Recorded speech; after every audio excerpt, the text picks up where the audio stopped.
with the promotion of you doing for Breakout, I wanted to bring your attention about a film that I actually came across from something that you had talked about, I think a few years ago, that really caught my attention. And then when I went to go see the movie, the things that I liked about Breakout and the things that I was also feeling that was I felt that was missing.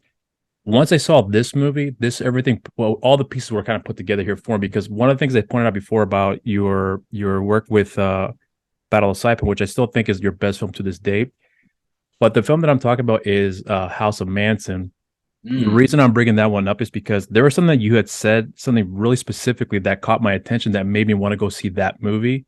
Once I had learned about the film, when you had talked about the details of what led you to make it to it, which was the fact that you had said that you were aware of the number of films that are made about Charles Manson that had more or less kind of portrayed him as the psychotic guy that we've seen on TV. And there was one snippet you saw, I can't remember the details of what you said it was, but it was something to the effect of him coming out of, I guess the prison vehicle, or coming out of a building on his way to a court. They were leading him from, I guess, his holding cell or whatever to court, and the 1969 version of Paparazzi jumped on it. Right. And so, but there's that snippet that you pointed out that you saw that to me was Charles Manson, because he was not the caricature that he was portraying himself on camera that we've always come to be accustomed with. And then that's when you decided to make the film based on that isolated moment that you saw. And then that was pretty much the narrative that we followed with this movie. So when I saw the movie, I'll be frank, I think that's actually where you're at your strongest when it comes to I know it's not exclusive to you when I'm saying this here too, but because the things I remember I pointed out before about Battle of Saipan, and even with this movie Breakout, I feel like the best moments were the character moments that we have in those films, especially with Battle of Saipan.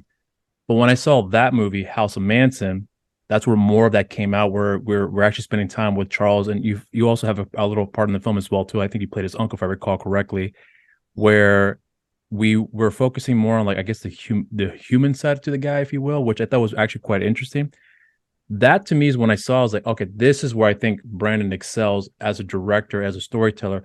When I saw that, then I went back to go watch Breakout again, and then my perception of the film changed a little bit. Where I hope you don't mind me pointing this out here now, where I was like, I wanted more of that in Breakout, if that's the best way I could describe it here. So I guess what I wanted to start off here with you is more with this, because when I saw that film, there was a part of me that was wondering at the time, where when you wrote that movie and made the film, and then since the film has come out, I think if I remember correctly, Devaney was pointing out that because of that film, a number of the people have pointed out some things that they liked about the movie that more or less kind of sort of like a trend, if you will, of more Manson projects coming out. Quentin's being one of those as well too. Obviously, I think Mindhunter as well, if I recall correctly, was one of those shows as well. Mary Harron that did American Psycho did one, and Aquarius, right, with David Duchovny, right. Rob Zombie was going to do one, and he didn't. Right. What's funny is when we did ours, people said that Manson doesn't sell, and then almost immediately all these big projects started happening. So. Well, but it's funny that your wife had pointed it out too, because I've heard about that in a previous interview. She pointed out before, because I wanted to learn more about what kind of your perspective was. But I'm pointing this out for you specific to start off with, because I wondered if prior to that film, how you more or less looked at yourself as a filmmaker, and then once you made that movie, if anything changed about your perception as a filmmaker during the production, or maybe you might have picked up on it after the fact once you put it together and realized that, you know what, once I'm able to see the final form of the film, I realize I can do the following. So now I'm going to try to expand on these areas where I realized that I can actually pull this off here. Because when I saw that, went back to go see Battle of Saipan and then Breakout, those are the parts that stuck out the most for me, because I felt like that's where you excelled the most when you focus on those little areas there. So I'm wondering about how your perception has changed for yourself as a filmmaker as a result of that movie, hearing what the word of mouth was, and then all of a sudden when you were told this is not going to sell, and all of a sudden everyone else picking up on the trend at that point. So I'm curious about your perspective on that for yourself. You noticed it during or after the fact? So a lot of that stuff in Saipan and Breakout, I think I had said this when we talked about Saipan, is, these are pre-sold movies. Right. So, like Saipan was, Damon asking me for a World War II movie. Right. And so I'm not a connoisseur of that. So, Right. but I want to work.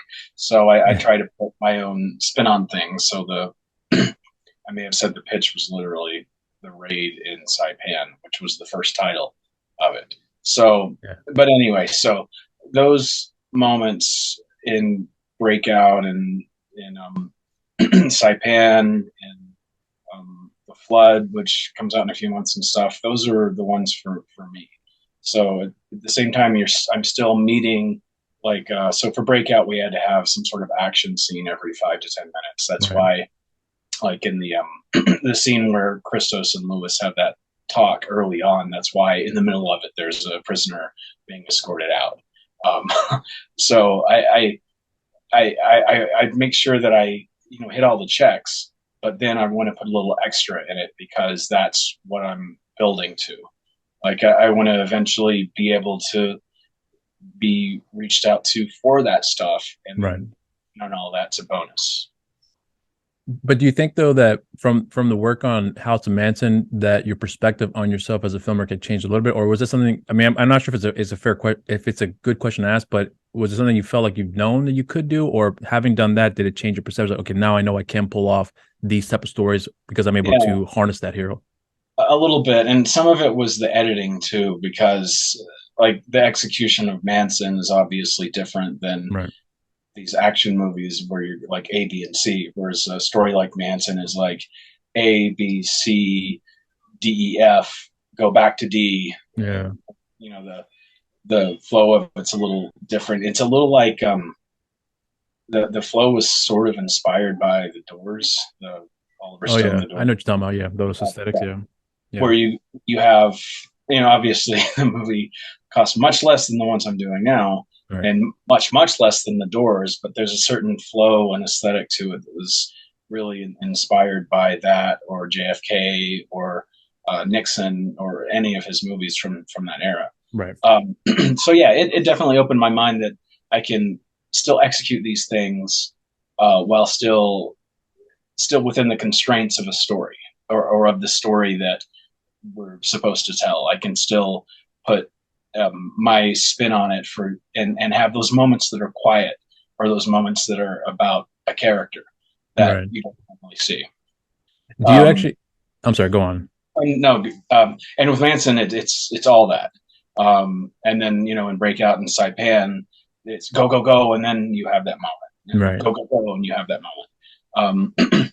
There's actually a moment in Breakout that we filmed, but is not in it. One of the very few things we cut, where there's a scene where Lewis's character tells Sizemore that he found hostages that were killed. Right. Which is a minor spoiler, but not a terrible one. Yeah. And there was a moment where the other cop stepped away, and it was just Tom alone, almost mourning.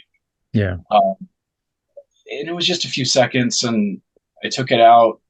Maybe we should have left it in. I don't know. Sometimes you never know about these things. Yeah. That's like another thing that comes from doing this stuff in Manson.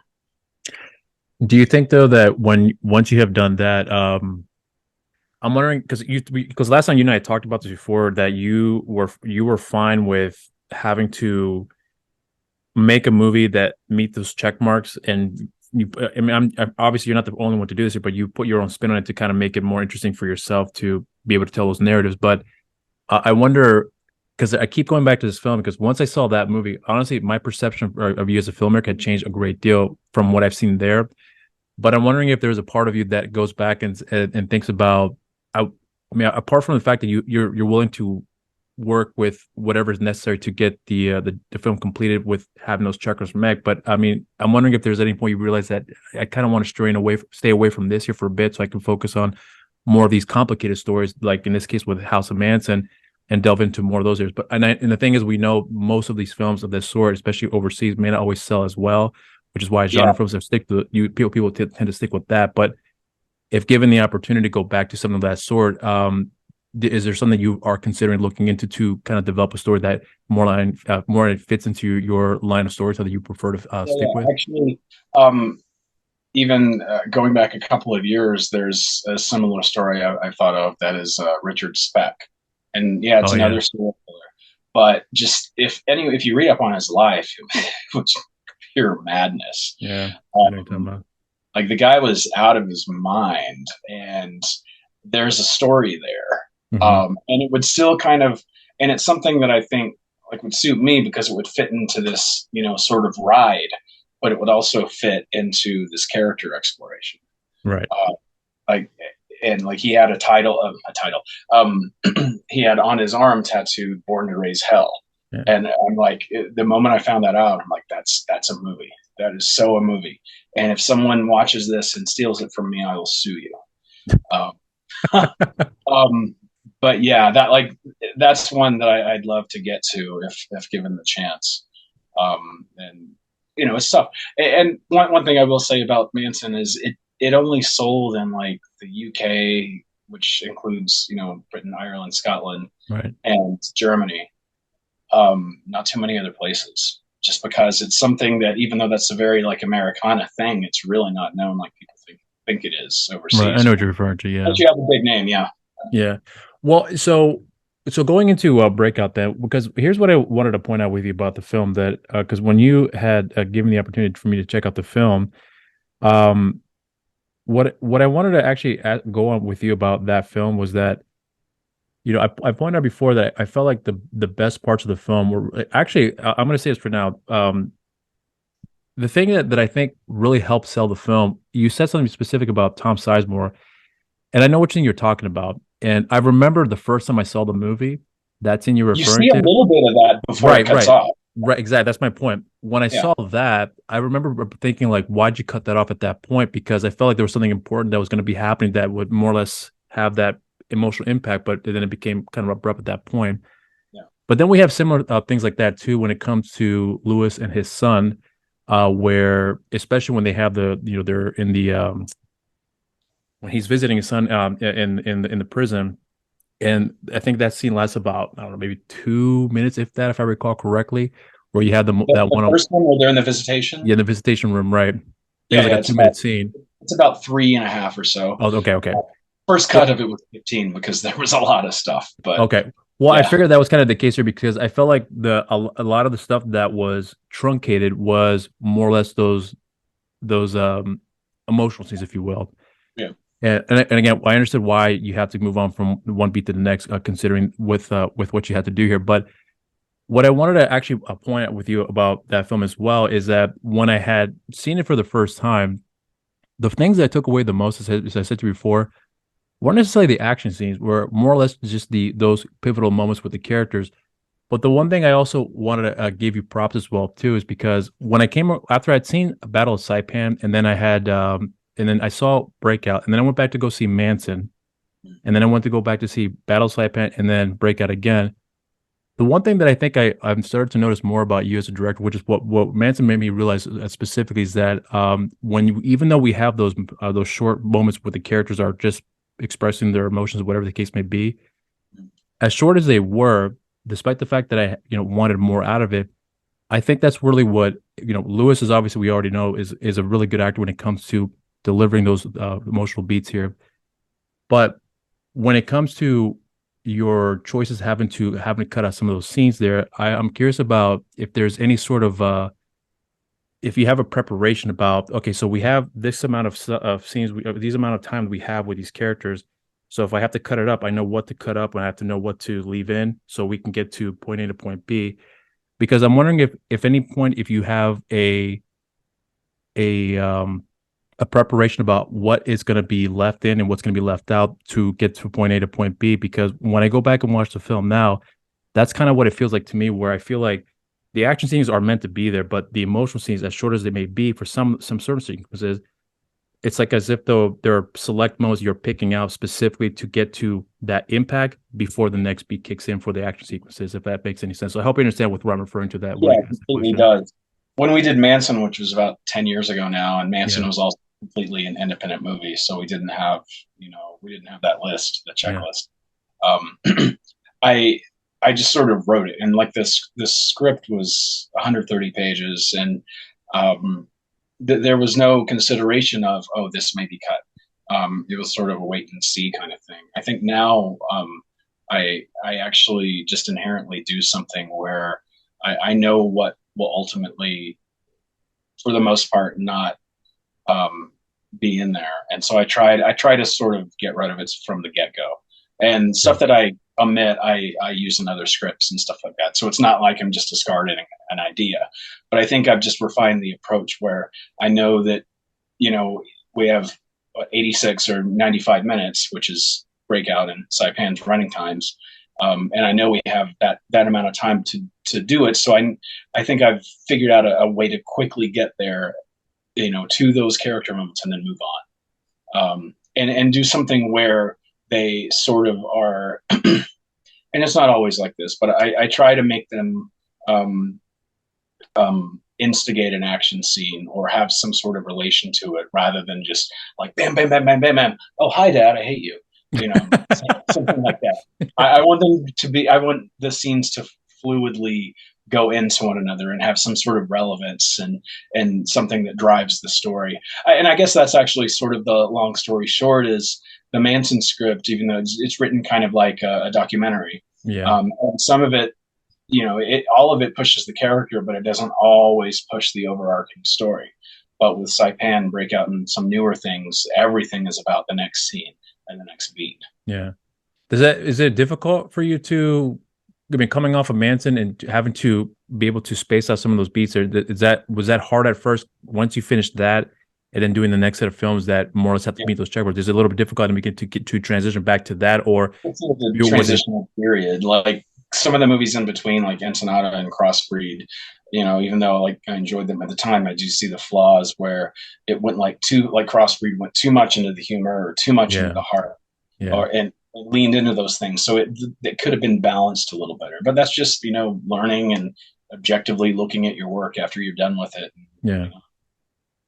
Do you think though that with, because here's the thing, I actually, because I was listening to the next set of projects you have coming. We talked about it before in the past, earlier this year, I should say, when we talked about the flood, and then you wrote 3 days in Malay, if I recall correctly. Yeah, 3 days in Malay, and then so with those respective projects there that you have coming up down the line here, I'm wondering if, coming off of this film and the films you've done, since that point, if you've noticed something that's changed drastically for you as a storyteller that you may have not noticed beforehand, that as you started going through the motions that you realized that, okay, I've realized now that what I've done before X amount of years ago does not work for me now, but now that I've been through the motion, this has worked better for me, and I'm going to stick with this pattern until something else, until I think of something better for me to do this here. Because we discussed about how you transition from coming off of Manson and then getting into the next set of projects and learning how to balance out certain aspects of the story, whether it be for a certain genre film that has more horror elements than maybe comedy or action, whatever the case may be. But I'm curious to see if there's anything else outside of that you've noticed that has changed a great deal coming off of that made you realize that what you've done before does not work now, and now you've found a better way to adapt to a certain storyline, if you will, that makes it much easier for you to be able to get in the swing of things, whereas before it might have been a little more harder for you to overcome. Yeah, so much of it really is just due to the balance. Okay. And learning, like again, learning how much to veer off in one direction or the other, or when the right moment is. So balance and timing, really. Okay. You can't really just play Tetris with some of these scenes. Like you fight, but then what's next? Does it make sense to have this heart-to-heart moment, a breather or whatever, or in that moment do they go? So I think just further understanding that balance, and also I write dialogue a little different than I used to then. Mm-hmm. So I think it's become more naturalistic, but still, works within a movie, because not every. Kevin Smith will say this, he, in his ideal world, everyone has really interesting conversations about nothing, but people don't necessarily talk that way. Right. So, there's still a little bit of like cinematic liberty for a conversation, which is something that also helps move them along. But it's also, when to speak more, when to speak less, when to have silence. I think I used to linger on certain like moments too long sometimes. So I figured out ways to make them poppier and still have the same effect, but also not lose your audience or have people start to nod off or things like that. Do you think you've gotten better though, as far as from what you've been able to, from all of the projects you've worked on? Do you think you've actually gotten as a better director, writer, storyteller overall, that you feel comfortable with how you were able to, to continue on with? If someone were to give you a story right now for you to direct that you click with right away, do you feel comfortable with, okay, I know what I'm going to do moving forward from here with this set project or whatever the case may be? Yeah, yeah, and actually, The Flood was one that my friend Chad wrote, and the script doesn't necessarily have all those emotional beats and moments of quiet, but I was still able to find things in it that made it work for me. So it's easy to look at something that I've just read for the first time and see what my version of it is without rewriting it or anything like that. So absolutely, and I think that's just part of doing more films and working more is growing. You have to, and if you're not doing something really wrong. Do you still get nervous approaching a new project or working on something that you are building from the ground up? Because obviously, as everyone, I would say most people would know that most projects that you guys are trying to get off the ground here, almost a good percentage of them never get off, until someone else comes in to share some investment put some investment into, I say, to be able to get everything off the ground. But when it comes to the upcoming project you have, not the ones you have completed, but just the ones you're about to get started with here, do you still get nervous about what the responsibilities are going to be coming up with having to complete the project or whatever the case may be that be associated with that? Not really. I never really have too much, and I think some of that comes from playing music so long ago because I was always used to addressing huge crowds. So not a lot of aspects, whether it's so-called famous people or the scope of the story or the deadlines. That stuff really doesn't bother me that much. Okay, if at all. So speaking of famous people, I actually want to get back with Breakout when it comes to Tom Sizemore, because this is actually one of the I think one of the few films that he has coming that's being released posthumously after his death. It's the first one, actually. First one, right? But I think there's one other one too, if I recall, that's coming out as well. But your film is the first one of him that's coming out since his death. But what I'm curious about with you is you talked about just before about how you don't get nervous, but I'm wondering with him though, on the other hand, you shared with me in private before what you were aware of his reputation, but once working with him, it turned out to be much more pleasant. You even posted on social media as well too that he was very easy to get along with, very professional, very courteous with a lot of people. But curious to hear about your perspective about any sort of anticipation that may have led up to that and what has happened since then for yourself. In the social media posts, I really felt that I had to do because every article you read about his brain aneurysm or being in a coma, okay, not every one of them, but an overwhelming amount of them would eventually veer into addiction, abuse, health, things like that. Which he said that, well, a lot of the stuff he did was true. A lot of the stuff he did that wasn't. So I felt that I had to say, hey, he's a human. But anyway, so with him, meeting him, or I guess meeting him on set for the first time because I had met him prior.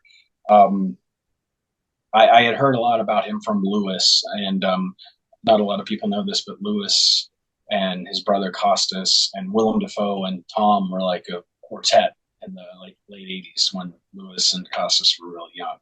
So I had heard a lot of stories about, just hijinks and stuff on the Sunset Strip.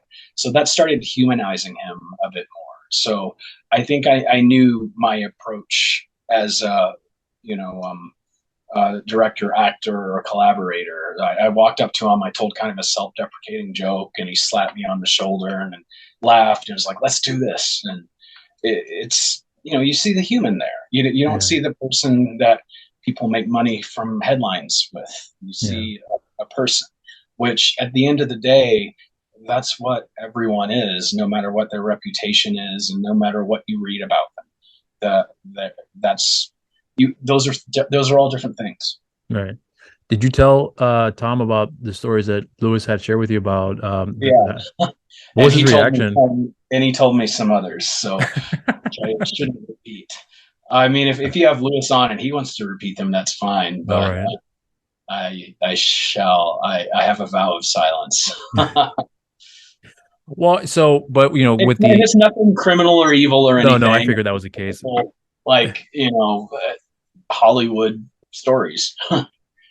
Well, when it comes to with the film coming out now, do you does your perception of the movie change a little bit now because of his death when you look at the film and you see his performance? And I mean, I'm wondering if anything has changed for you at all about the look about the film in general because of his death here. Anything like that comes to mind? I was always really happy with what he did in the movie.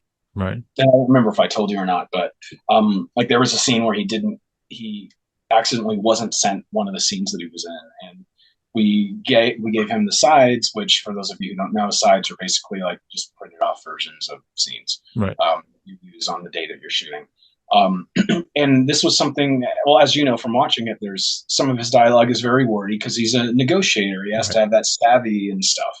And so it was a little long winded, but it was really amazing watching him work because and I think this is an approach you don't see very much anymore. You'd hand him the page, he'd look at it for seconds, and he would know 5 pages. It was really just uncanny to see. And he wouldn't just know the 5 pages. It's like he had it in his head for years. Like, and that's a gift. And that's something that I don't think you see very often, or I don't think you see prioritized. So many managers and agents, try to shove down your throat that you have to worry about your social media following that you shouldn't have because you haven't been in anything yet.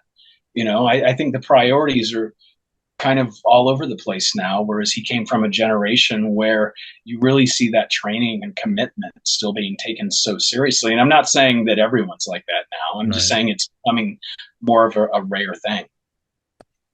Do when you were working with him though, did you because you talked about just that specific story about the clearly he took the craft very seriously where he's able to just look at something and figure whatever needs to be done to do the Yeah. scene justice. But when you think about that now, you pointed out something very specific that I'm not aware of that side of the I guess of the work that goes into that. But seeing that for yourself now, does your expectation about other actors after seeing what he has done, has that gone up a little bit higher too? Hey, if this guy did this like that, everyone else should be doing it as well too. I wish. I mean, that's what works. I mean, so despite my opinions from a minute ago, that's what works for him. And Right. not everything is going to that would work for him, or another actor is going to work for everybody. Right. That's the approach that I prefer. But obviously, I understand that you have to approach each actor differently. Right. There's some other actors that I've worked with or been around that can do the same thing that he does, and others that have to really, spend that time with the words. So really, it's just figuring out what type of actor these people are and knowing how to deal with that beforehand.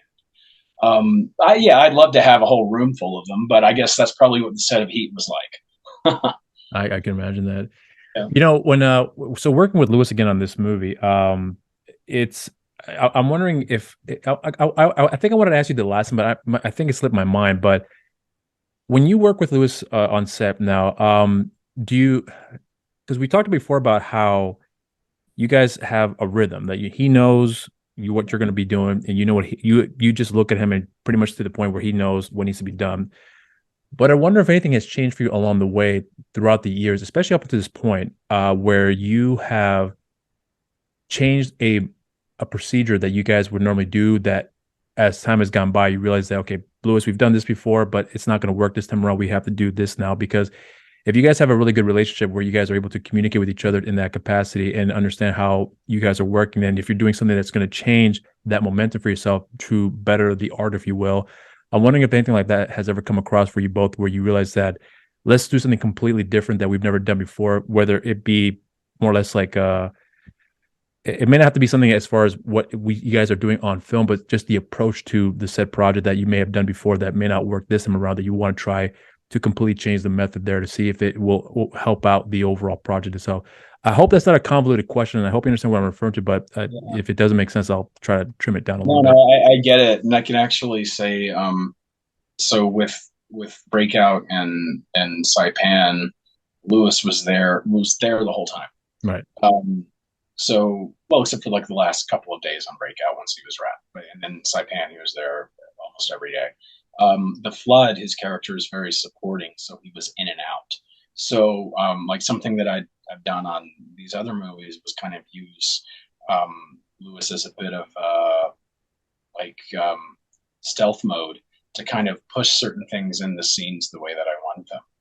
But in Breakout, I didn't have that extra mouthpiece the entire time because he's in maybe a third of the movie versus being a lead in these others. So I had to figure out how to do that without him, or figure out other ways to do that with actors I wasn't as familiar with or wasn't as close with or didn't know as well. And everything's possible. It's just yeah. And as far as our own actual approach on that movie, it was more I think instinctual rather than like being side by side and kind of going off the cuff, if that makes any sense. Right, I know what you're referring to. Yeah. I would imagine it would be sort of like directing for TV or something like that, where it's a more contained shoot and people are in and out more and things. So with this film though, with Breakout, do you have any? I guess what I'm trying to lean into here is that if you have any anticipation about, because this is so after Battle Saipan, which is an action film, and then you have another action film being Breakout that's coming out, that's going to be released next week. But if I'm wondering if with the work that you're putting out now, has there been any sort of like expectations of, okay, so Battle Saipan came out well received, because you pointed out before, and I actually saw the list as well too, that it's listed as the top 10 best action films of 2022.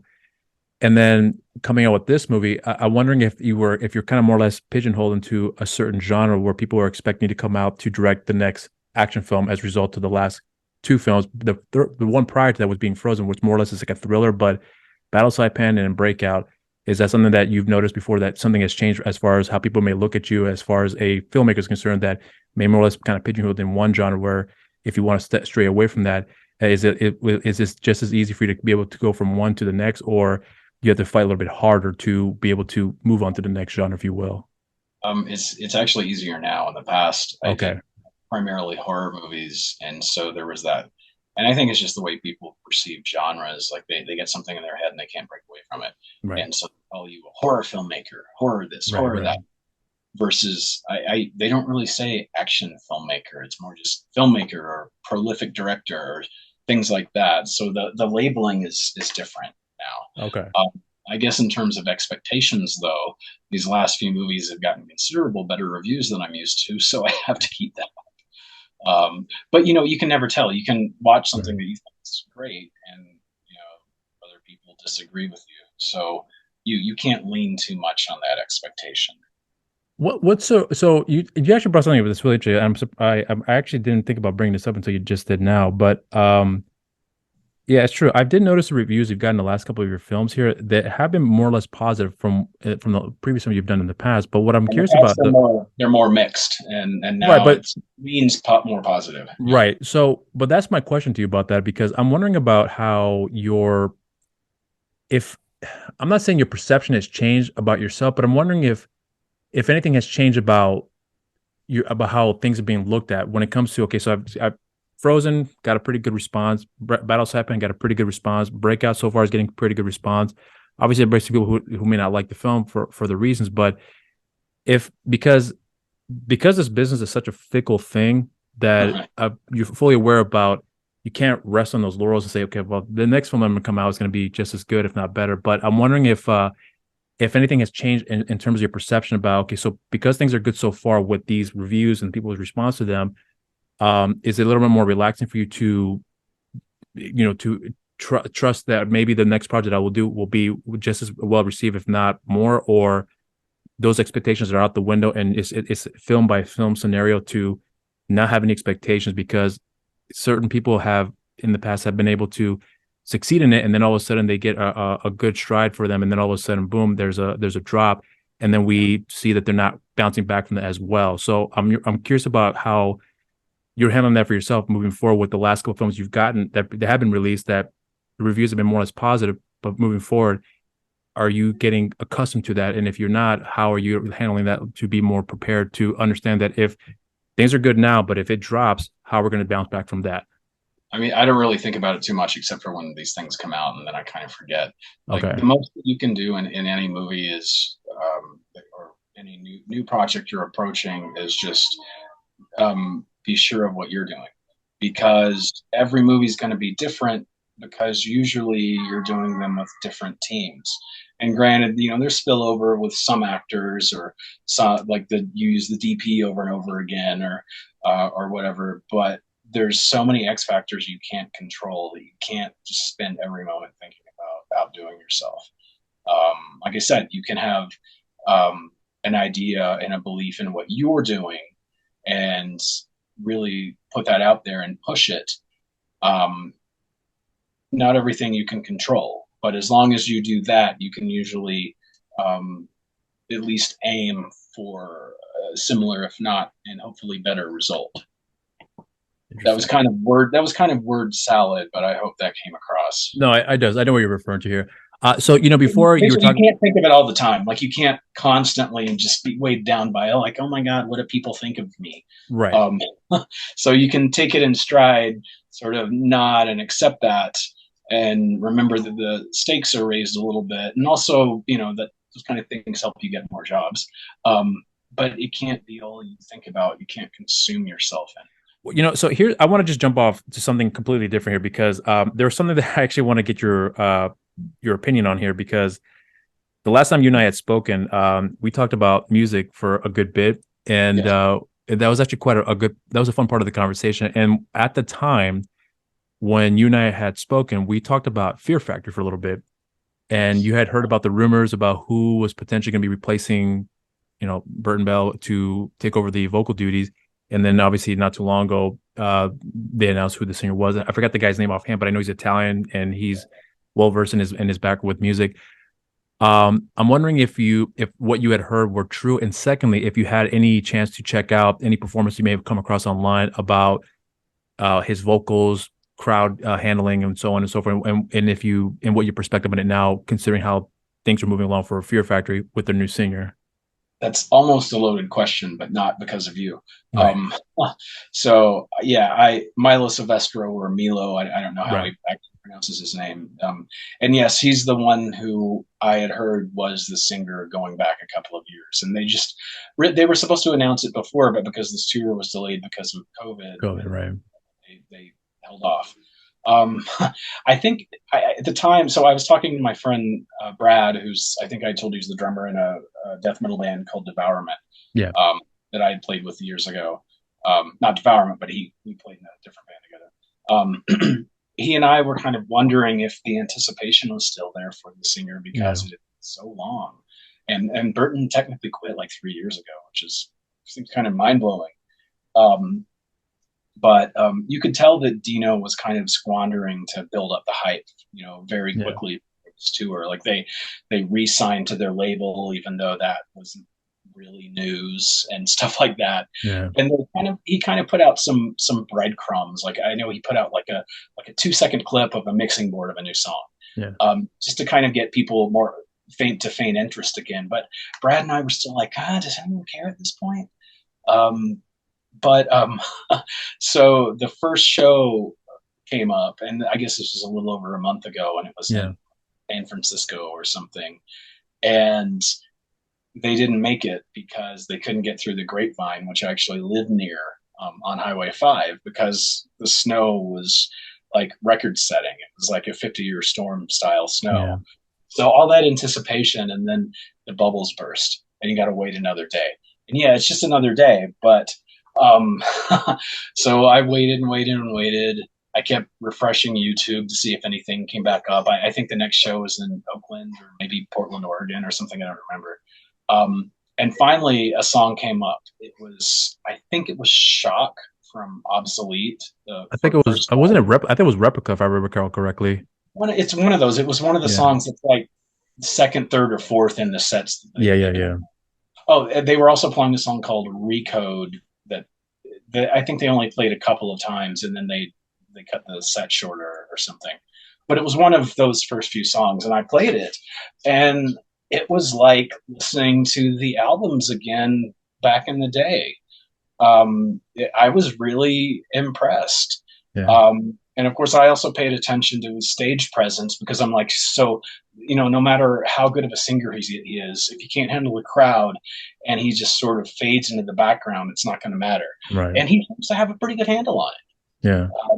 It's interesting because like Dino and then Tony are like old enough to be his dad, but he really kind of hangs in there with them. So I like every few days I'll look up another track just to see like how the crowd responds to him and everything. So right now I'm rooting for Milo Silvestro. Do you think though that in the long term, by the way things are going for the group right now, because they're still within like the first month of the tour, if I recall correct, because the first was it back in beginning of March of it's the honeymoon period, yeah. Yeah. Well, it's interesting because you pointed out because I remember those posts from years ago. Well, not years ago, I should say like 3 years ago, where Dino was coming close to that announcement, and obviously COVID had happened and it postponed it by a great deal. But I felt the same way as you did too. But the only thing that I noticed differently though at the time was more the negative reaction from people that were saying, why would you fucking replace Bell? He's the voice of, so on and so forth. Yeah. And he's like, guys, the group's still going to be what it is, and who we have coming in place is going to be just as. I think I can't remember his exact word, but it was something to the effect of he's just as good, if not better. Yeah. Which I'm gonna have to say, I think he's 100% right. Only because I think Milo, I think he said his name was. I always forget everyone's names, but I think he sounds better because I think he's younger. That's one of the things I think that stuck out for me. Is that he sounds better because he's younger, but can the groups just hold on to long term? Because Dino is one of those guys that he'll go until he's on his last leg. Yeah, he's almost 60 now. Right, and then Tony, he's deep in his 50s right now as well too, if I recall. He just turned 50. Okay.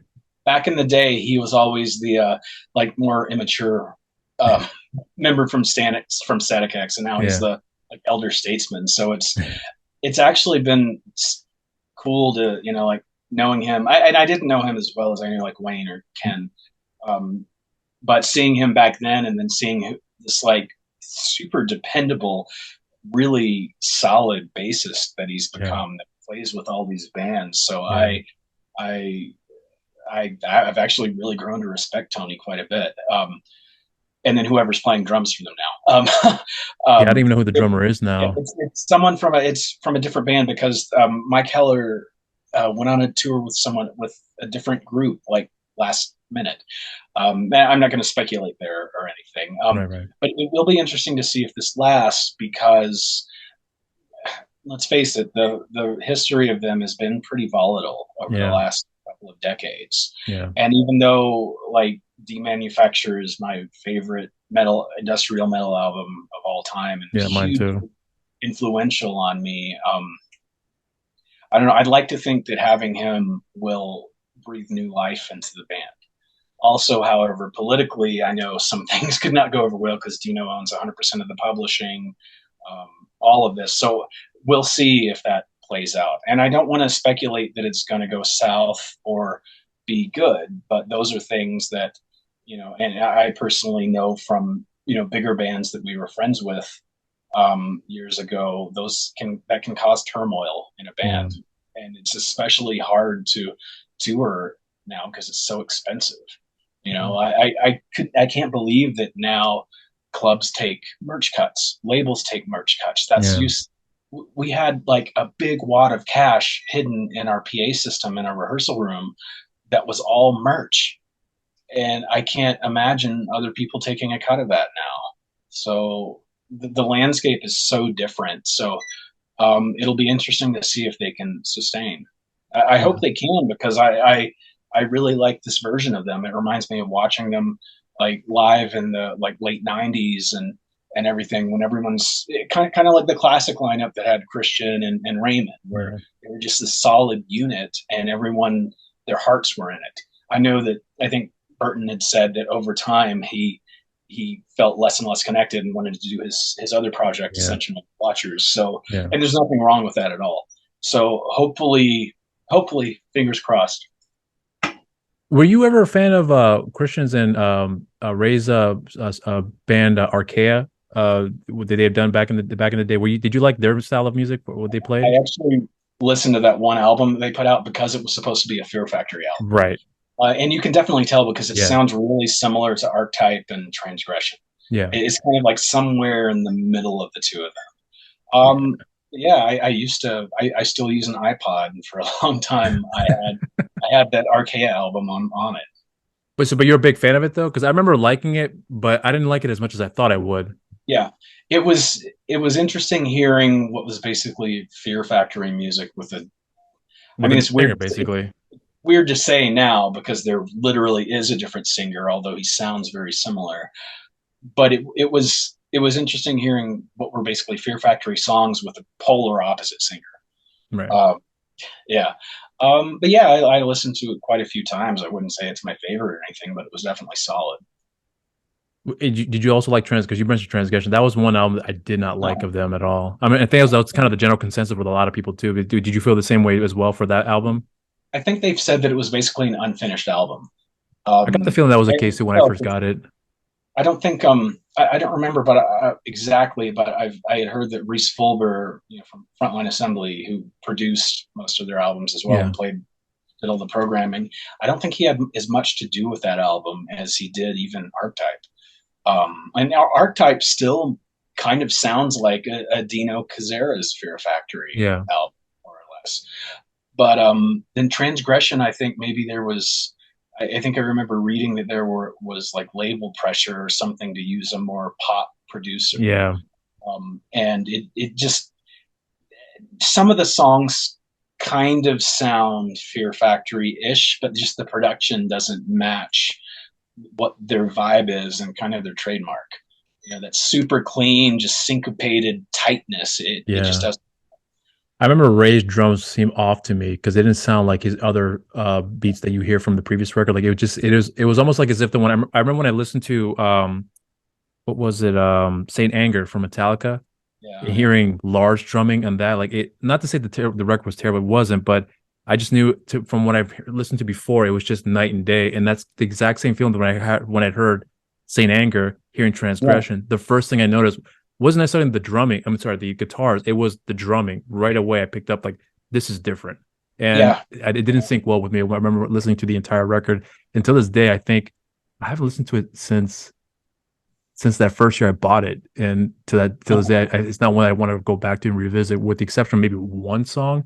It came out in like 2007 or something? Like 2000, somewhere between 2005, 2007, around there. Yeah. I had sort of at that point kind of thought that they were done, and then I thought so too. At the time, I wasn't really paying attention to anything, and then Mechanized with Gene Hoglan on drums came out of nowhere, and to me that's maybe their second best album, even though a lot of people don't tend to agree anymore. It has moments, I think, but it was really like this huge return to form that just kind of came out of nowhere. Of course, the legal issues that were entailed with that album sort of led to Burton leaving and stuff. So I don't know, maybe that's why some people don't look at it as well as they do Obsolete or Demanufacture. But to me, it's very solid, and Gene was almost the ideal drummer for them outside of Raymond. But yeah, I hope they continue. Supposedly they're gonna next year do an Obsolete tour that's playing Obsolete straight through.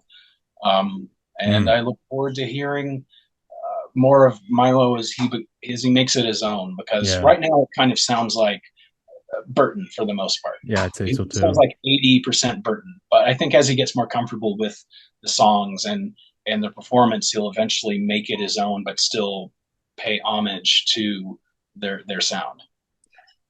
I was going to ask you about one other thing too before we kind of more or less close out here. It's funny because I happened to listen to, I have a playlist of a bunch of songs that I compiled together here. And Yeah. one of the songs I've came across, and I actually wanted to get your perspective on this here too. And this was actually the very first song that I heard of the group that literally changed everything for me about music, as far as because when I grew up listening to music was whatever my parents had listened to. And most of the stuff they had listened to, I liked it as well too. In fact, I still love it to this day. But I remember when I was a kid, I was in seventh grade, and I had first heard of Korn, and the first song I ever heard was Ball Tongue. And I remember and have it in my playlist. And I've heard the song a million times, but for some reason that moment when I was at the gym working out, that song came on and it went right back to that mode of like, holy shit. Like it was that moment that I remember that I got from the gym when I was there. And then and in preparation to speak with you, I was curious to ask you about the first time you had heard Korn at the time, because when they had come out, there was no one ever like that, that sounded like that before. You know, Ross Robin being a major contributing factor for that record. But Yeah. I was curious about that period, because when you were growing up, you know, you were right in the crux of it, where metal was becoming something different. And right in the middle of the '90s, that's where a lot of that shift had changed. And you being a part of that era at that point, I'm wondering if when you had first heard that record, if you had more or less the same feeling about, once you've heard this, everything's going to change at that point, because at that Yeah. point, Korn just got huge to the point where they were literally the Metallica of that era, if you will. There were little precursors, I think, like Stuck Mojo and Faith No More, of Yeah, course, just mentioned often, and a few others. Judgment Night soundtrack, that yeah, had a lot of those same elements, but not executed in the same way. right. I think the first time I actually heard them was like senior year. They were just out, and they were on, as many people discovered bands, they were on Beavis and Butthead. Yeah, That's I discovered Life of Agony that way, because they had This Time on there, and obviously, White Zombie probably got the biggest push from Korn. Um, yeah, they did Blind on Beavis and Butthead. I think they yeah, actually All Tongue too later on. Um, but I remember it was on like super late at night, maybe like 1 or 2 in the morning, just when they would just play whatever. And I remember I'm like, this is dark, yeah, but I like it. And I always liked the hip hop elements, and everything, because I was big on like Public Enemy and a lot of rappers from that era, when everything was more like up tempo and beat based and aggressive. Um, and I was of course a huge fan of Bring the Noise, Public Enemy, and Anthrax. So I some people would listen to it and think that, how do you put these elements together? But to me, it always seemed natural. Like, yeah, yeah, someone's doing that.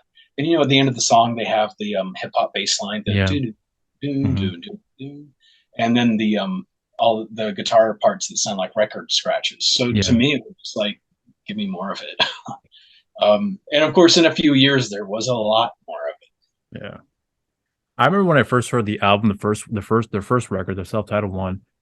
To me, I always felt like it was two different albums in one, because if it's a 12-track record, in the first half, it had like a completely different sound. And when you listen to it, once it starts with Shoots and Ladders, track 7 onward, it's almost like an entirely different sound altogether.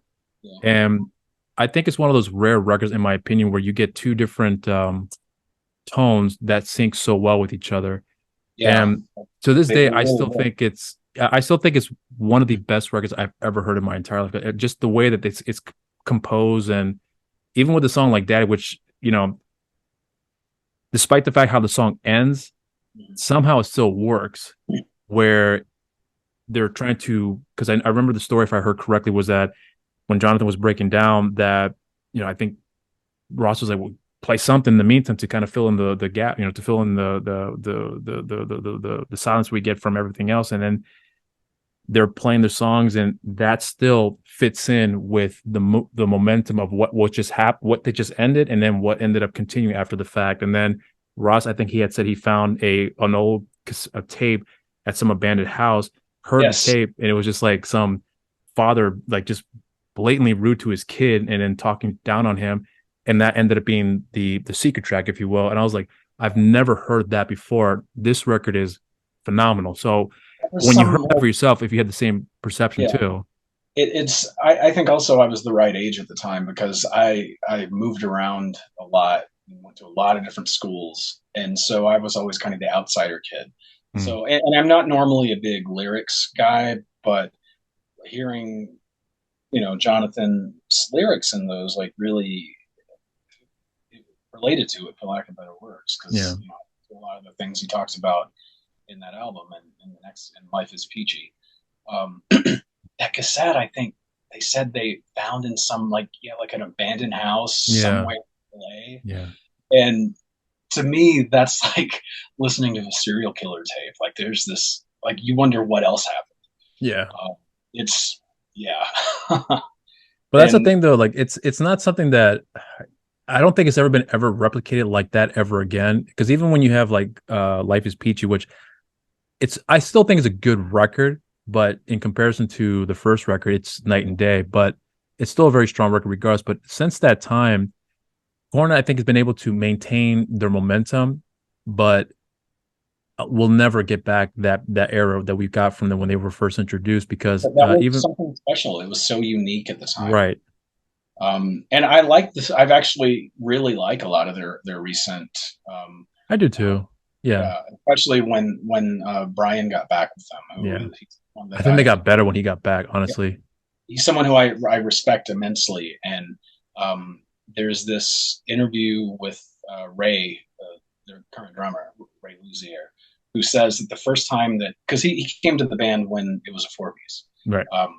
The live musicians on stage, and he said that the first time that he saw Brian and Monkey playing together, that you just see this like thing that was never meant to be pulled apart. Like they have conversations with riffs and answers.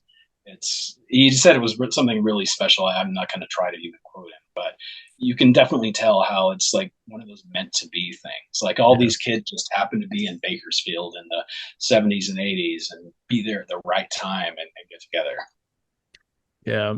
I think that's something that I'll never forget, that feeling that I got from Korn. And then eventually from there, it kind of just went on like a rabbit hole of like other music. That's shortly afterwards, I was introduced to Sepultura, which I know Jonathan did a song with them on Roots. And then Soulfly came out after the fact, and that changed a lot for me as well too. That first record, Soulfly, Chaos AD LP, that's a phenomenal record as well too. But the first Soulfly record, I remember when I first heard it, because I was never a big fan of like screaming metal, but when I heard Soulfly's first record, that completely changed for me. And then all of a sudden from there, I started listening to Dillinger Escape Plan and a bunch of other groups as well too, like that, because of that record. But Korn was more or less the catalyst that kind of put me down that rabbit hole where all that changed here for me. Because before it was just like Billy Joel, George Michaels, and whatever my parents had listened to, which I'm still fans of to this day. But I remember, I'll never forget that moment that a friend of mine had introduced me to that, and that completely changed everything for me. But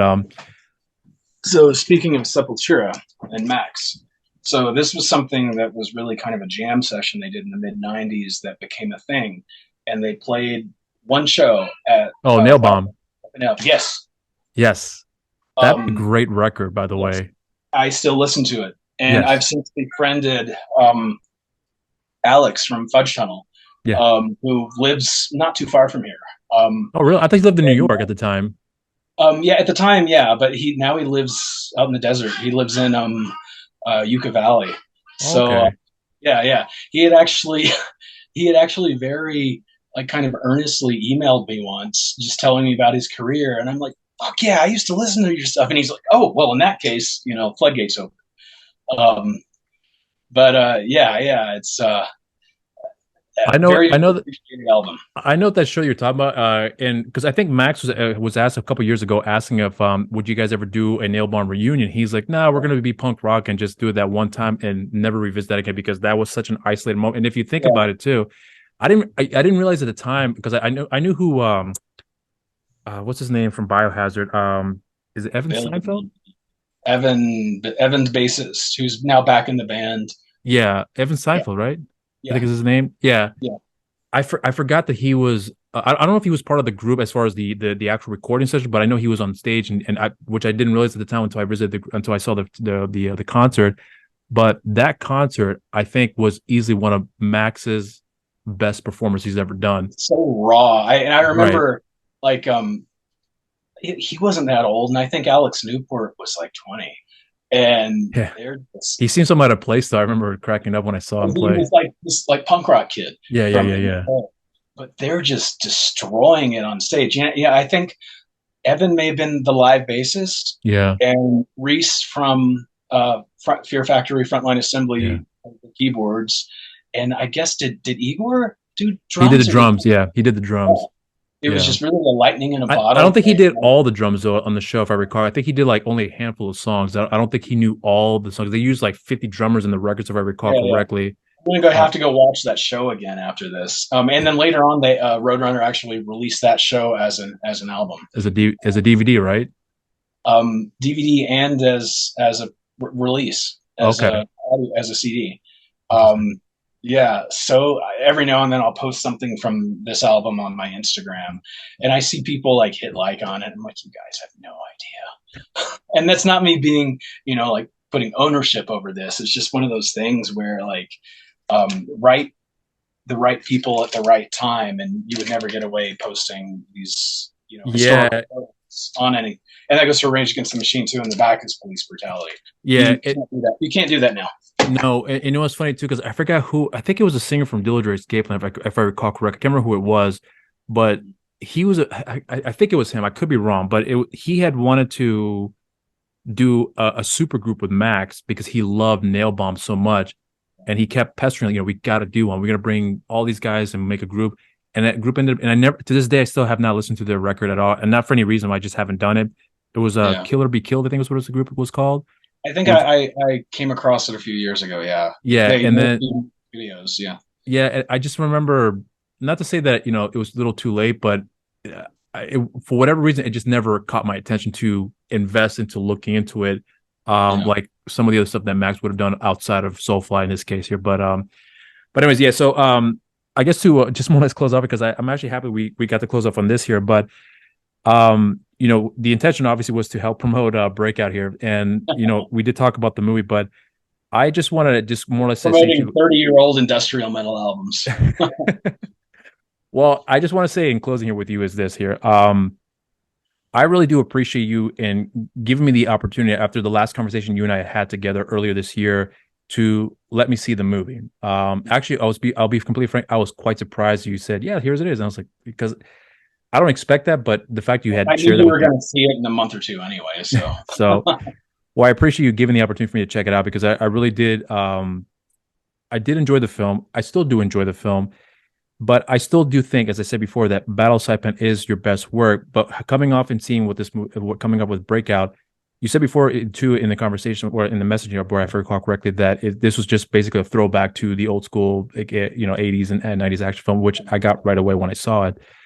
But the fact of the matter is that I am becoming more of a fan of you, really, not because of just Battle Saipan, but it really was because of House of Manson that I mentioned in the beginning in the conversation, that when I saw that movie, my perception of you as a filmmaker had changed completely. So then when I go back to watch Saipan and Breakout, all the things that I remembered that I wish he worked more on this year, when I saw that movie, honestly, that kind of spoiled it for me, where I realized, okay, this is where I think he excels in, and I would like to see more of down the line if given the opportunity for you to do so here. So, you've got a fan in me, but House of Manson was a film that I mentioned. I talked about in the review for Breakout that, I'll be frank, I did not know if I was going to like. I didn't expect to like it, but when I saw it, I was actually genuinely surprised how good it turned out. That made me more of a fan of you as a result of that film. So if anything, I want to say thank you for that, because if it wasn't for that conversation that I heard that you've done a couple of years ago, where you did bring out the little snippet about what it was that inspired you to write the film rather. I don't know if I would actually had taken the time to start looking into it, because I would have done it eventually, but I don't think I would have done it as quickly as I did had I not heard that conversation earlier this year. So if anything, thank you for that. Thank you. All right. Well,